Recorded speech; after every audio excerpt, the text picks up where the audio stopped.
것들이 주관자 되신 예수 그리스도의 이름으로 기도하옵나이다. 아멘. 우리 성경 말씀 함께 보겠습니다. 우리 잠언 11장 16절 한 절만 보겠습니다.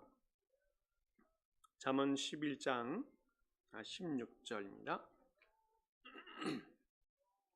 우리 한 절이니까요. 우리 같이 한 목소리로 함께 읽어보겠습니다. 시작. 유독한 여자는 존영을 얻고 근면한 남자는 재물을 얻느니라. 한 번 더 읽습니다. 유독한 여자는 존영을 얻고 근면한 남자는 재물을 얻느니라. 아멘. 지난 월요일 날 저희 아이가 학교를 갔다 오더니 저한테 얘기해요. 아빠, 학교에 난리가 났어. 무슨 난리가 났니?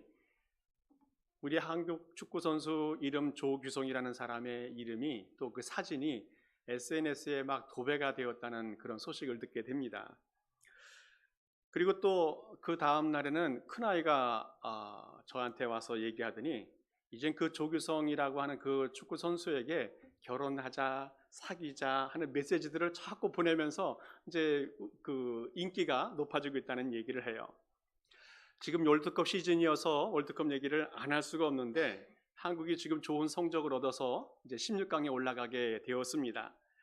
두 번째 게임 가나전에서 굉장히 어려움을 겪었었는데 감사하게도 전반전에 2대0으로 지다가 후반전이 시작되면서 머리로만 헤이딩으로만 2골을 넣었던 이 조규성 선수가 세계 스타가 되어져 가고 있습니다.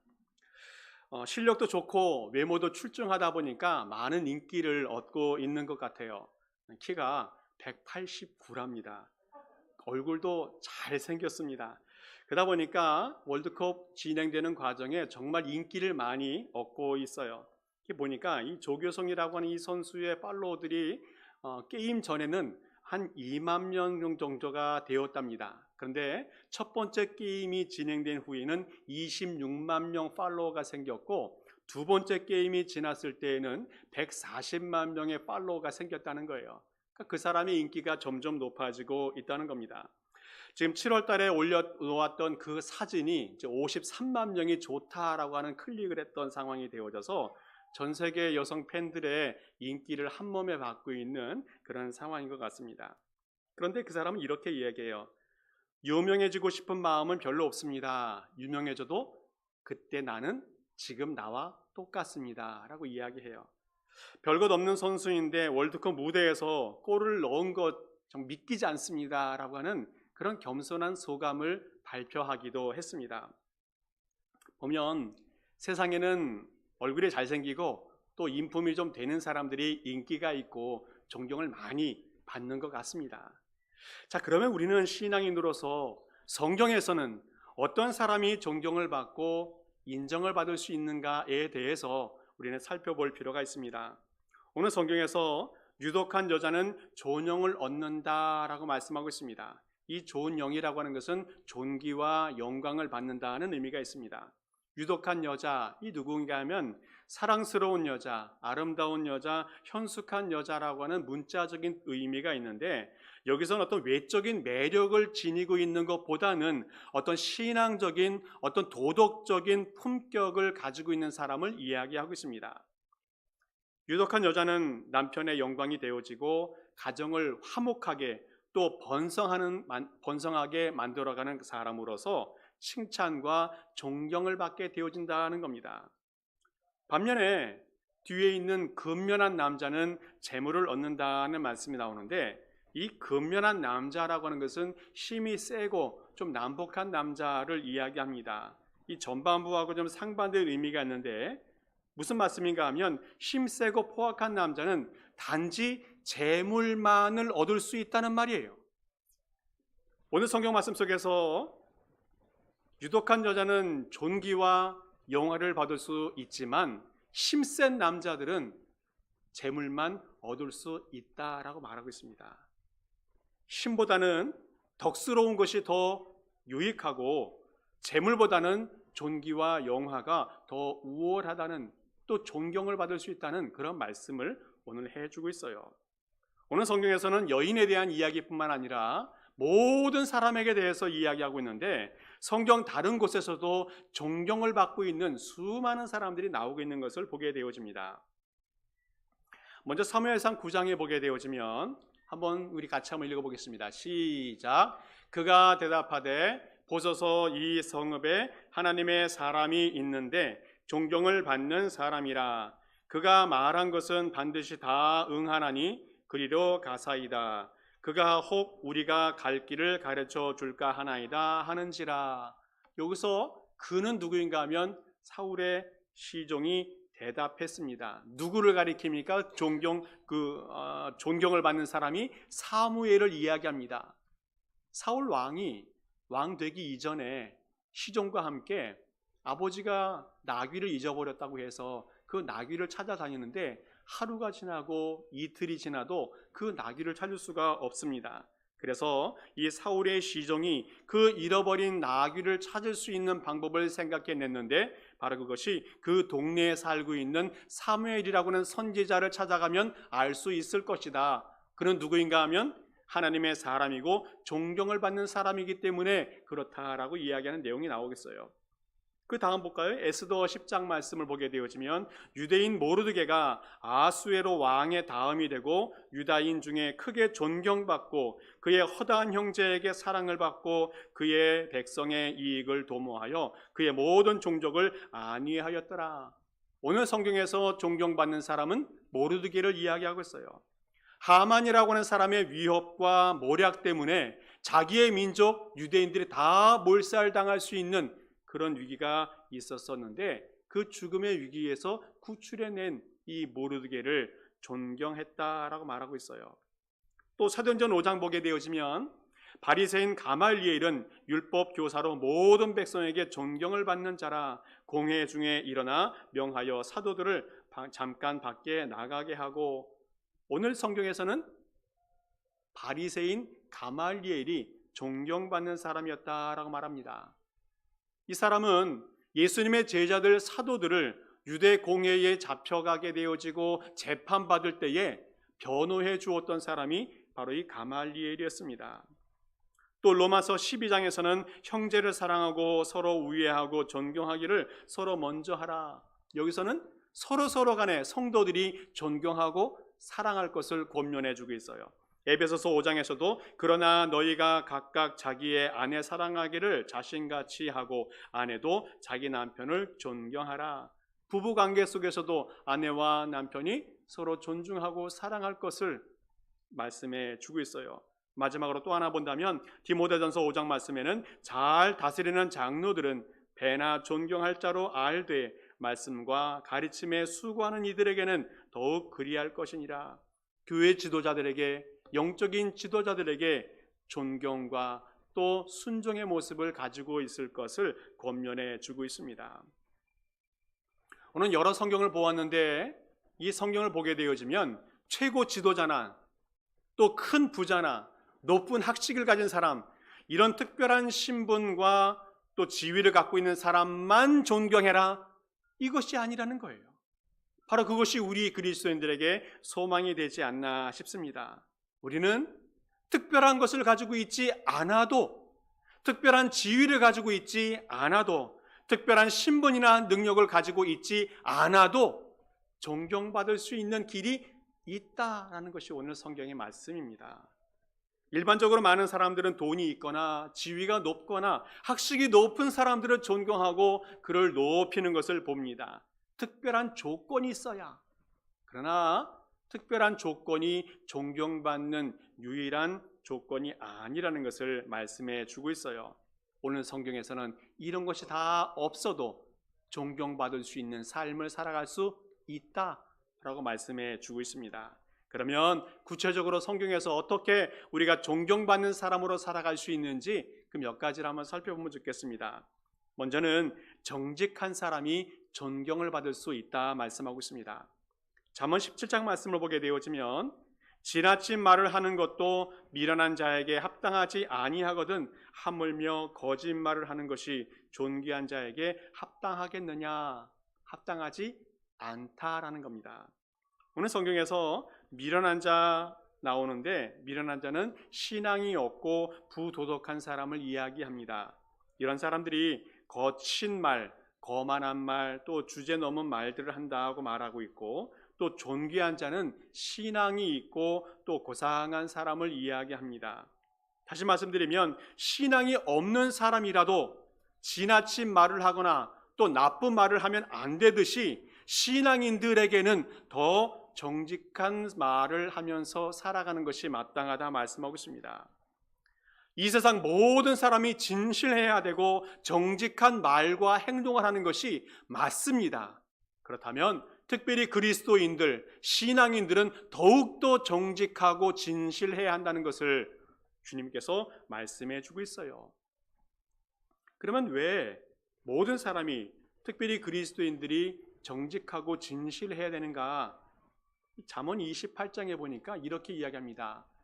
정직한 사람이 이기면 많은 사람이 축하를 하지만 악인이 일어나면 사람들이 숨는다. 정직한 사람이 일어나면 무슨 말씀인가 하면, 신실하고 정직한 사람이 정치 지도자가 되어지면 많은 사람들이, 백성들이 평안과 기쁨을 누릴 수 있지만, 반대로 악한 통치자가 서게 되어지면 수많은 사람들이 고통을 받게 되어지고 숨을 수밖에 없는 상황이 발생한다는 것을 이야기하고 있어요. 우리 역사적으로 많이 보지 않습니까? 못된 왕이 서거나 못된 지도자들이 서게 되어지면 수많은 백성들이 얼마나 고통을 많이 받습니까? 그러나 위대한 지도자들, 또 위대한 왕들이 설 때에는 오히려 그 백성들이 평화를 누리고 행복을 누리고 또 이 땅에서 평안하게 살아갈 수 있게 되는 것을 보게 되어집니다. 큰 공동체든 작은 공동체든 누가 윗사람이 되는가에 따라서 그 백성들이 평안을 누릴 수도 있고 고통을 받을 수도 있다 말씀하고 있어요. 가정에서 부모가 정직하고 진실하게 살아가면 자녀들이 평화와 기쁨을 누리게 되어지고 자녀들이 부모님을 존경하게 되어집니다. 직장에서 상사가 정직하고 진실하게 되어지면 부하 직원들이 평화롭게 직장을 생활하고 기뻐하면서 직장을 생활하게 되어지고 결국 그 직장 직원들이 상사를 존경하게 되어진다는 겁니다. 우리 그리스도인들은 어디에 있든지 또 어느 위치에 속해 있든지 항상 정직하고 진실해야 되는데, 그러면 주변 사람들에게 평화를 만들어줄 수 있는 사람이 되어진다는 겁니다. 우리 그리스도인들은 항상 진실하고 또 정직한 사람이 되어서 주변의 사람들에게 존경을 받는 성도가 될 수 있기를 간절히 부탁드립니다. 또 하나는 어떤 사람이 존경을 받는가 하면 겸손한 사람이 존경을 받는다는 거예요. 잠언 29장 말씀을 보게 되어지면 한번 같이 읽어보겠습니다. 시작. 사람이 교만하면 낮아지게 되었고 마음이 겸손하면 영예를 얻느니라. 공동번역으로는 이렇게 표현하고 있어요. 조금 쉬운데, 교만한 사람은 멸시를 받고 겸손한 사람은 존경을 받는다. 역사적으로 교만한 사람들은 일반적으로 많이 수치를 당했어요. 그리고 공개적으로도 큰 경멸을 받는 것을 보게 되어집니다. 교만한 사람은 스스로 높다고 높여지지만 주변의 사람들이 점점 멀어지고 떠나가는 것을 보게 되어져요. 반면에 겸손한 사람은 주변의 사람들이 몰리게 되어지고 그를 좋아하고 존경하게 되어진다는 겁니다. 내 주위의 사람들이 자꾸 모여드는지 아니면 자꾸 떠나가는지 한번 돌아볼 필요가 있어요.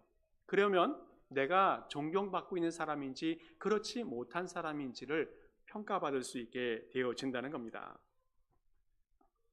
오늘 본문에 나오고 있는 이 교만과 겸손은 사람과의 관계뿐만 아니라 하나님과의 관계 속에서도 연결되어지는데, 하나님은 교만한 자를 거부하시고 겸손한 자를 받아들이신다고 말씀하고 있어요. 교만한 사람은 다른 사람이 알아보고 멀리하지만 하나님도 대적하신다 말씀하고 있어요. 겸손한 사람은 사람에게 존경을 받고 하나님도 그를 인정하고 도와주고 사랑해 주신다 말씀합니다. 겸손한 사람은 칭찬받을 일이 있어도 주변 사람들에게 그 모든 칭찬을 돌리고 하나님께 영광을 돌려요. 그러나 교만한 사람은 남이 이룬 성공도 자기가 빼앗아 가려고 한다는 겁니다. 또 축구를 얘기를 하면 되는데, 이번에 선수들이 게임을 하다 보니까 어떤 사람은 남이 넣은 골을 가지고 자기가 넣었다고 막 손을 들고서 세레모니 하면서 돌아다니는 친구가 있었어요. 어떤 카메라가 정밀 카메라가 있는데 자세하게 살펴보니까 딴 사람이 넣은 겁니다. 그리고 이번에 공에는 아주 예민한 센서를 넣어놨는데 그 센서를 확인해 보니까 그 사람이 넣은 게 아니에요.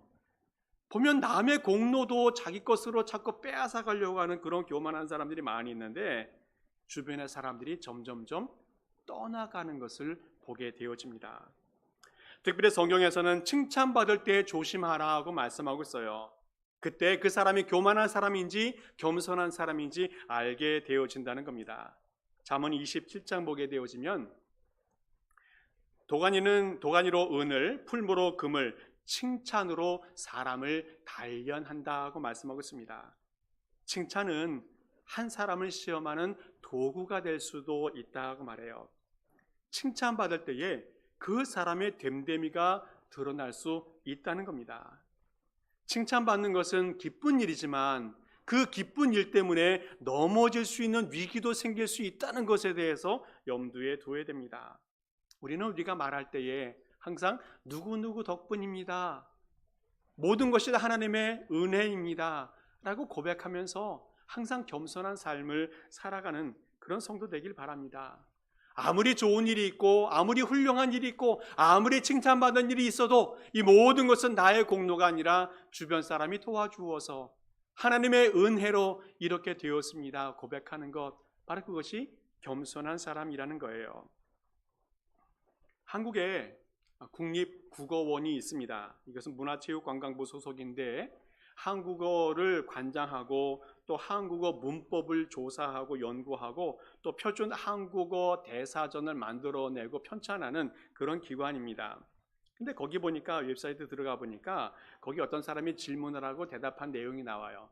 질문한 사람이 무엇이라고 질문을 했는가 하면, 존경하다라는 말은 받들어 공경하다는 뜻인데 공경하는 대상이 저보다 어른이어야 되는 걸로 아는데 저보다 후배이지만 배울 점이 너무 많은 후배가 있을 경우 다른 사람에게 난 그 후배를 매우 존경한다라고 표현할 수 있습니까? 라고 질문을 했어요. 그러니까 보통 존경한다 할 때는 윗 어른들이나 연장자들에게 말을 하는데 나보다 나이가 적은 사람에게 존경한다라고 말할 수 있느냐라는 것을 질문한 겁니다. 답변을 이렇게 해요. 존경한다는 것은 보통 나이나 지위나 학렬이 높은 사람에게 사용합니다. 다만 인격이나 사상, 행위 따위가 높아서 공경의 마음이 들고 문맥상으로 어색하지 않다면 자신보다 나이가 어리더라도 존경하다라는 말을 쓰지 못할 이유가 없을 것입니다 라고 말합니다. 쓸 수 있다는 겁니다. 나이에 관계없이 신분과 관계없이 존경할 사람은 존경할 수 있다라는 겁니다. 나이에 관계없이 존경받을 만한 사람은 또 존경받을 수 있다는 것을 이야기해 주고 있어요.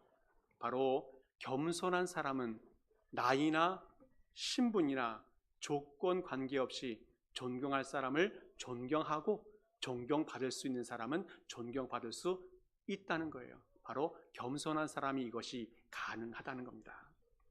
또 하나 어떤 사람이 존경받을 수 있는가 하면 섬기는 사람이 존경을 받을 수 있다는 겁니다. 마가복음 10장 말씀 보게 되어지면 같이 한번 읽어보겠습니다. 잘 아시는 거니까 시작. 너희 중에 누구든지 으뜸이 되고자 하는 자는 모든 사람의 종이 되어야 하리라. 인자가 온 것은 섬김을 받으려 함이 아니라 도리어 섬기려 하고 자기 목숨을 많은 사람의 대속물로 주려 함이니라. 오늘 예수님께서 나는 섬기려 왔다, 나의 몸을 다른 사람에게 주려고 왔다라고 말씀하고 있습니다. 제자들도 감사하게도 그런 삶을 잘 살았어요. 예수님의 섬김의 말씀과 본을 따라서 살아갔어요.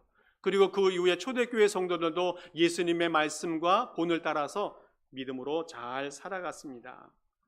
감사하게도 로마 시대 때에는 그리스도인들을 미워하는 사람들이 많이 있었고 적대 세력들이 있었어요. 그래서 그들을 모함합니다. 성착식하는 것을 보고서 초대교회 성도들은 사람들의 살을, 피를 뜯어먹는 그런 식인종 같은 사람이다라고 모함하면서 많이 핍박했어요. 그리고 잡히는 대로 아주 잔인한 형벌을 가하게 되었습니다.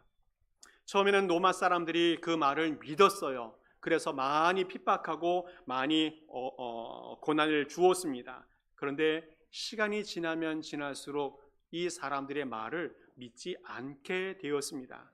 왜 그렇습니까? 성도들이, 하나님의 백성들이 착한 사람으로 인정받고 존경을 받게 되어졌기 때문에 그래요. 그 이유가 뭡니까? 그리스도인들은 착한 일을 하고 있었기 때문에 그래요. 하고 있었기 때문에. 성도들은 가족이 아니더라도 타인이라도 구제할 일이 있으면 구제하고 섬길 수 있는 사람은 섬기는 삶을 살았어요. 그 당시에도 전염병이 많이 창궐하게 되어졌는데 믿지 않는 사람들은 전염병이 생기게 되어지면 그 전염병이 생긴 환자들을 그냥 밖에 버려요. 근데 그리스도인들은 감염이 되더라도 그 버려진 사람들을 데리고 와서 돕고 또 섬겨 주었습니다.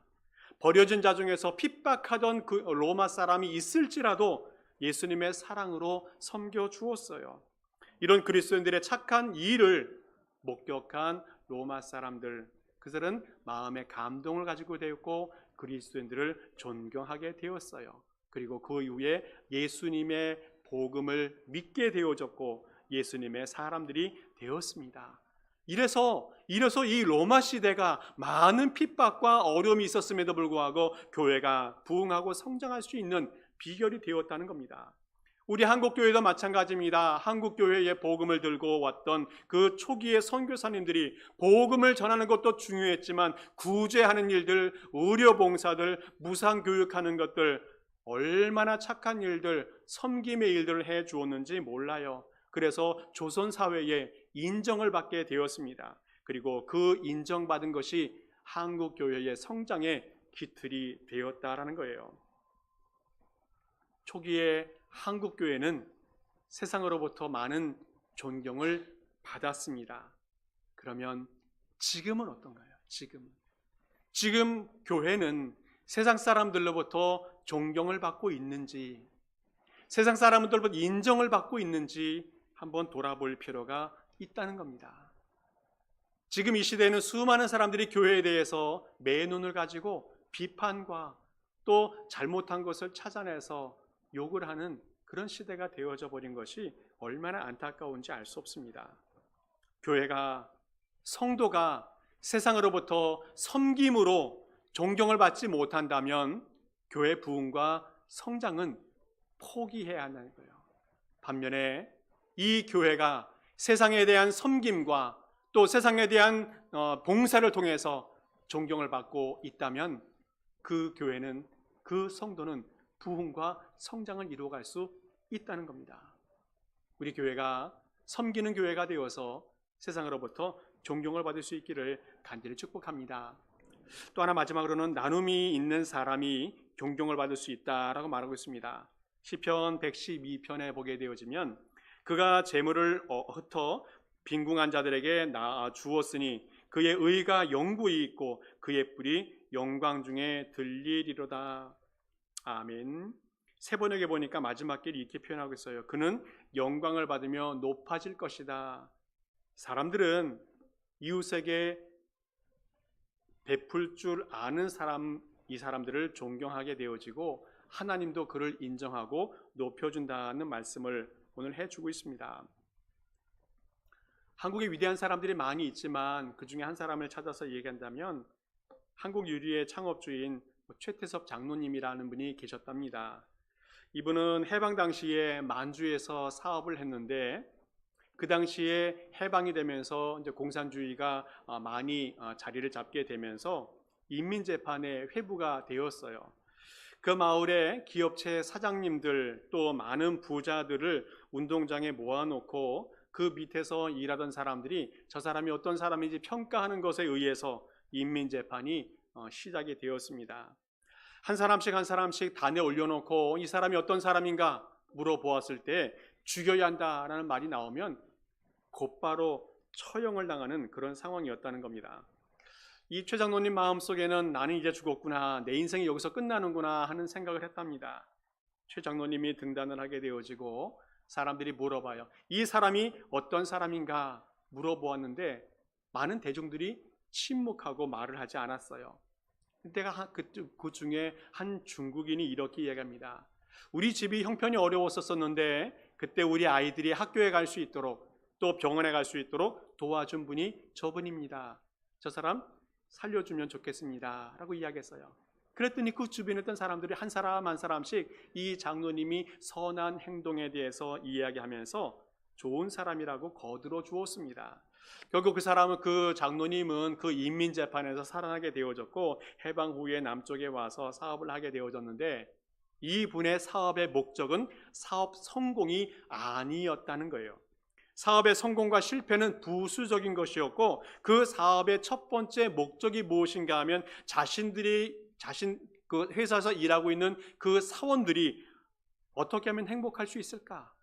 어떻게 하면 그 사원들이 인간답게 살 수 있을까? 돕고 섬기는 것이 그 사업의 첫째 목적이었다는 거예요. 그분은 수도교회 장로님으로 사역하시면서 한국 기독교 실업회 회장도 맡으셨고 또 기독교 신앙을 가지고 기업을 경영하는 그런 봉사와 신용의 삶을 살았습니다. 그래서 91년도에는 경제정의 기업상, 96년도에는 참 경영인상 이런 것들도 상을 받았는데 그 회장님의 마음속에는 기업인이란 하나님이 잠시 맡겨놓은 것을 관리할 뿐 아무리 피땀 흘리며 일구어 놓았다 하더라도 영구히 소유할 수 없다라고 하는 어떤 청지기론을 바탕으로 교회와 사업에 많은 기부를 했던 사람입니다. 그래서 자기 기업의 20%는 다시 사회에 환원해야 된다는 그런 마인드를 가지고 기업을 경영한 것 같아요. 그리고 그 이후에도 한국국제기아대책기구 명예회장이라든지 사랑의 쌀 운동본부 운영위원회 이런 데서 열심히 사회활동을 하면서 살아갔습니다. 오늘도 우리 이 세상에는 수많은 기독교인들이 사회 구석구석에서 존경을 받으며 인정을 받으며 살아가고 있습니다. 사회를 섬기고 또 세상을 섬기고 사람들을 섬기면서 존경과 사랑을 받으면서 살아가고 있다는 겁니다. 바로 이것이 하나님의 복음과 하나님의 나라가 확장되는 길이 되어지고 세상이 밝아지는 통로가 될 수 있다는 거예요. 섬김, 나눔 이런 것들이 개인에게도 존경을 받는 것으로 끝나지 아니하고 하나님의 교회가 부흥되고 성장하는 길이 될 수 있다는 것을 말씀해 주고 있습니다. 여러 시간 동안에 잠언 말씀을 묵상을 해보았습니다. 오늘은 어떤 사람이 존경받는 그리스도인인가에 대한 말씀을 놓았는데 정직한 사람, 겸손한 사람, 섬김과 나눔이 있는 사람 이런 사람이 존경을 받는다 말씀하는데 이 사람들은 모두가 다 어떤 인격적인 성품을 이야기해요. 다시 말씀드리면 이것은 예수님의 성품을 이야기하고 있습니다. 말 한마디 하는 것, 행동 하나하나가 예수님의 성품과 예수님의 인격을 닮아서 살아간다면 그 사람도 존경받을 수 있는 사람이 될 수 있다는 거예요. 마가복음 1장에 보니까 예수님의 모습을 보여주고 있습니다. 예수께서 곧 안식일에 회당에 들어가사 가르치심에 무사람이 그의 교훈에 놀라니 이는 그가 가르치는 것이 권위 있는 자와 같고 서기관들과 같지 아니하였다 말씀하고 있습니다. 오늘 예수님이 가르쳐주는 그 교훈에 놀랐다, 감동되었다는 말씀이 나오는데 이것은 여러 가지 의미가 포함되어져 있겠지만 중요한 것은 예수님의 말씀과 예수님의 삶은 동일했다는 거예요. 예수님은 귀한 말씀, 천국의 말씀을 선포해 주시면서 그 말씀대로 살아가셨기 때문에 사람들이 그 교훈에 놀랐고 감동을 받았고 예수님을 존경하게 되어졌다는 겁니다. 예수님은 작은 자 한 사람에게 물 한 그릇 떠주는 것을 잊지 않으셨어요. 예수님은 죄인이든 병든 자든 귀신이 들린 자든 누구든지 버림받은 자들 찾아다니면서 그들을 위로해 주었어요. 예수님은 말 한마디나 행동 하나하나가 사람들에게 칭찬과 위로와 소망이 되었습니다. 그래서 예수님은 대적자들에게 미움도 받고 또 시기도 받고 질투도 받았고, 또 많은 일반 대중들은 먹을 것 때문에 예수님을 따라다니기도 하고 또 기적을 구경하기 위해서 따라다니기도 하였지만, 궁극적으로 예수님은 예수님의 말씀과 예수님의 삶을 통해서 수많은 사람들에게 감동을 주었고 그 감동으로 존경을 받는 삶을 살아갔습니다. 말씀을 정리합니다. 제가 지금까지 사역을 하면서 많은 카드나 또 편지들을 받아보게 되어지는데, 그 글들을 쭉 읽어보면서 제 마음속에 가장 감동되었던 글이 뭐냐면 존경합니다 라는 말이었습니다. 존경합니다. 그 말을 딱 들으면 마음에 참 뭉클하고 감동이 참 많이 돼요. 그런데 그 수많은 편지 중에서 많이 받지는 못했어요. 몇 개 안 되지만 그 말이 저에게 큰 힘이 되고 위로가 되고 능력이 되고, 더 열심히 살아야 되겠구나, 더 존경받는 삶을 살아야 되겠구나 하는 그런 다짐이 되는 그런 순간이었습니다. 여러분 어떻습니까? 우리 모두는 존경받는 삶을 살아가고 있는지 한번 돌아보면 좋겠습니다. 우리 가족들에게 존경받는 삶을 살고 있는지, 주변 성도들에게 존경받는 삶을 살고 있는지, 또 이웃 주민들에게 존경받는 삶을 살고 있는지 한번 돌아볼 수 있기를 바랍니다. 정직한 삶, 겸손한 삶, 섬기는 삶, 나눔의 삶, 이런 삶을 살아서 내가 부족한 것을 채워가면서 보충해가면서 예수님께 기도하고 예수님을 닮아가고 예수님께서 말씀하신 이 교훈들을 채워가면서 존경받는 삶을 살아갈 수 있길 바랍니다. 그래서 우리 모든 성도님들 정말 주변 모든 사람에게 존경받고 우리 주님에게 인정받고 사랑받는 모든 성도 될 수 있기를 간절히 축복합니다. 기도하겠습니다. 하나님 감사합니다. 오늘도 예수님을 닮아 존경받는 삶을 살게 하시니 감사를 드립니다. 예수님의 마음을 품고 정직하고 진실한 삶을 살게 하여 주시옵소서. 예수님의 마음으로 겸손하게 살게 하여 주시고 예수님처럼 섬김의 삶을 살게 하시고 예수님처럼 나눔의 삶을 살게 하여 주옵소서. 그래서 예수님처럼 사람들에게 존경을 받고 하나님에게 인정받는 삶